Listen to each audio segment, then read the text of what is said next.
నాకు తెలుగు కరెక్ట్ గా రాదు. నేను ఒక లైన్ చదవగలను, ఒక పారాగ్రాఫ్ అయినా చదవగలను.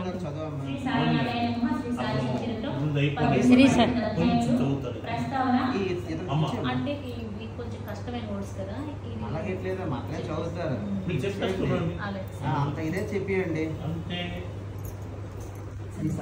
ఎదురు కలిసి చదివండి, లేకపోతే అయిపోయింది కదా. ప్రస్తావన సరే శ్రీమతి సాటే శ్రీమతి రాధాబాయి దేశముఖి మన ప్రవర్తన గురించి బాబా ఉపదేశం సద్విచారములను ఉదహించి సాక్షాత్కారి చూపుట ఉపదేశంలో వైవిధ్యం ఎందు గురించి బోధ పనికి తగిన ప్రతిఫలం. గత రెండో అధ్యాయంలో బ్రహ్మజ్ఞానము నవలిసించి ఒక ధనుకుని బాబా ఇట్లు ఆదరించిన హేమంత్ పంత్ వర్ణించను. రాబో రెండో అధ్యాయంలో హేమంత్ పంత్ బాబా ఇట్లు ఆమోదించి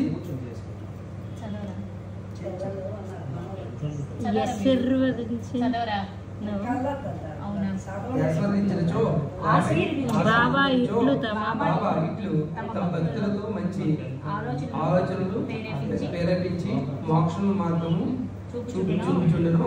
ఆత్మోన్నతి గురించి పరిణత గురించి ఇతరుల కష్టములకు ఇవ్వవలసిన ప్రతిఫలమును గురించి బాబా వారి ప్రబోధం లెక్కవో వర్ణించుము. ప్రస్తావన సద్గురు మొట్టమొదట తన శిష్యుల యోగ్యతను కనిపెట్టి వారి మనస్సు చెందకుండా తగిన బోధ చేసి తుదుకు వారి లక్ష్యమైన ఆత్మ దారి చూపునని విషయమందరికీ తెలిసినదే. ఈ విషయంలో సద్గురు బోధించిన దానిని ఇతరులకు వెల్లడి చేయరాదని కొందరనేది. అట్లు గురువు బోధించిన దానిని వెల్లడి చేసినచో ఆ బోధ నిష్ప్రయోజనమని వారి ఆలోచన. ఇది సరైనది కాదు. సద్గురువు వర్షకాలము వారు తమ అమృతమైన బోధనను పుష్పములుగా విశాల ప్రదేశాలందు కురిపించింది. వారిని మనం అనుభవించి హృదయమునకు తృప్తికరంగా జీర్ణించుకొని పిమ్మట నిష్కొంచెంగా ఇతరుల మేలు కొరకు వెల్లడి చేయవలెను. ఇది వారు మన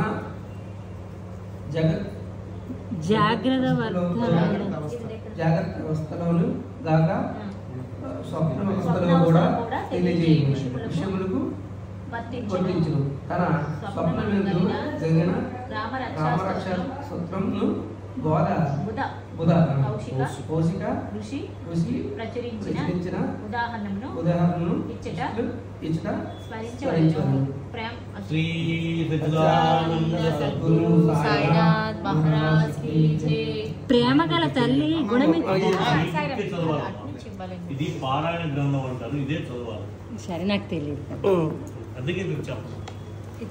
మీరు నా దగ్గర ప్లీజ్ వచ్చారు. మీ దగ్గరికి వస్తే సరే సరే మీరు చదువుతారా? నేను చూస్తున్నాను అన్ని తప్పులు చెప్తే బాగా మీరు చెప్తున్నాను అయితే అందుకే చెప్తుంటా. సరే మీరు చెప్పండి. సరే, 145 ప్రేమగల తల్లి గుణమిచ్చు చేదైన యశోధములను ఔషధములను బిడ్డ మేలు కొరకే బలవంతముగా గొంతులోనికి త్రోయినట్లు ఆధ్యాత్మిక విషయములను బాబా తన భక్తులకు బోధించువారు. వారు మార్గము రహస్యమైనది కాదు, అది బహిరంగమైనది. వారి బోధలు అనుసరించిన భక్తులు ధ్యాయము నెరవడిది. సాయిబాబా వంటి సద్గురువులు మన జ్ఞాననేత్రములను తెరిపించి ఆత్మ యొక్క దైవీ సౌందర్యములను చూపి మన కోరికలను నెరవేర్చెదరు. ఇది జరిగిన పిమ్మట మన ఇంద్రియ విషయ వాంఛలు నిష్క్రమించి వివేక వైరాగ్యములను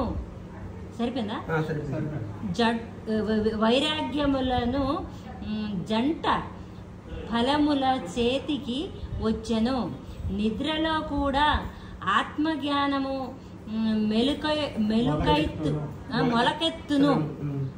మొలకెత్తును. సద్గురువులు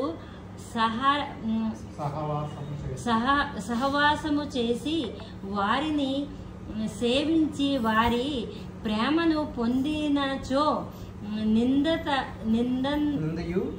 నిందంతయు సరిపోయిందా? ఏంటి సార్? ఇదంతయు మనకు లభించును. భక్తుల కోరికలు నెరవేర్చే భగవంతుడు మనకు తోడ్పడి మన కష్టములను బాధలను తొలగించి మనలను సంతోషపెట్టెను. ఈ అభివృద్ధి పూర్తిగా సద్గురుని సహాయము వలనేనని జరుగును. సద్గురువును భగవంతుని వలె కొలువవలెను. కాబట్టి మనము సద్గురువును వెదకవలెను, వారి కథలను వినవలెను, వారి పాదములకు స్పష్టంగా తప్పైంది మన్నించండి. సాష్టాంగ నమస్కారము చేసి వారి సేవ చేయవలెను. ఇక ఈ అధ్యాయములోని ముఖ్య కథను ప్రారంభించెదము. శ్రీ సచ్చిదానంద సద్గురు సాయినాథ్ మహారాజ్ की जय.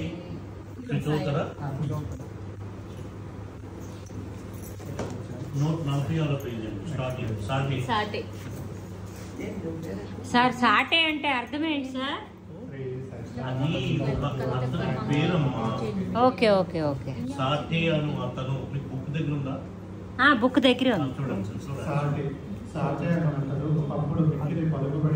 ఇవన్నీ మహారాష్ట్ర పేర్లమ్మా. ఓకే. కాలాంతరమున వ్యాపారం చాలా నష్టం పొందింది. అంతేకాక మరికొన్ని సమస్యలు అతనిని చికాకుపరచను. అందుచేత అతడు విచారగ్రస్తుడయ్యాడు, విరక్తి చెందాడు. మనస్సు చెడి చంచలమగుటచే నిన్ను విడిచి చాలా దూరం పోవాలనుకున్నాడు. మానవుడు సాధారణంగా భగవంతుని గురించి చింతించడు, కానీ కష్టములు నష్టములు దుఃఖములు చుట్టుకున్నప్పుడు భగవంతుని ధ్యానం చేసి విముక్తి పొందుటకు ప్రార్థించడు. వాని పాపకర్మములు ముగియు వేళకు భగవంతుడు వాని ఒక యోగీశ్వరుడితో కలుసుకొనుట సంభవింపజేయదు. వారు తగిన సలహానిచ్చి వారి క్షేమమును చూచెదరు. సాటే గారికి కూడా అట్టి అనుభవం కలిగింది. అతని స్నేహితులు షిరిడీకి వెళ్ళమని సలహా ఇచ్చేది. అతడు సాయిబాబాను దర్శించి అనేక మంది శాంతి పొందుతున్నారు. వారి కోరికలు కూడా నెరవేరుచున్నారు. సాటే గారికి ఇది నచ్చదు. వెంటనే 1915వ సంవత్సరంలో షిరిడీకి వచ్చాడు. అతడు శాశ్వత బ్రహ్మవలె స్వయం ప్రకాశుడు, నిర్మలుడు, శుద్ధ స్వరూపుడు సాయిబాబాను చూసిన వెంటనే అతనికి మనశ్చాంచల్యం తగ్గిపోయి శాంతి కలిగింది. వారి పూర్వజన్మ పుణ్యం వలన బాబా యొక్క పవిత్రమైన పాదసేవ లభించదు. అతని గొప్ప మనోబలం తెలవటే వెంటనే గురు చరిత్ర పారాయణం మొదలు పెట్టాను. 7 రోజులలో చరిత్ర చదువుట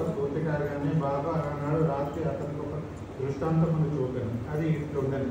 బాబా గురుచరిత్రమును చేతిలో పట్టుకొని దానిలోని విషయమును ఎదుట కూర్చున్న సాకేతుడు బోధించుతున్నట్లు అతడు దాన్ని శ్రద్ధగా వింటున్నట్లు చూపాను. సాకే నిద్ర నుంచి లేచిన వెంటనే కళను జ్ఞాపకం ఉంచుకున్నాను. విలువ సంతోషించాను. అజ్ఞానం అనే నిద్రలో గురు పెట్టి గురు చరిత్రమును తీసుకుంటా బాబా యొక్క దయార్థ హృదయమే కదా ఆ మనసు జరిగిన వారి విషయము ప్రకాశ్ తెలియజేసి దాని భావం సాయిబాబా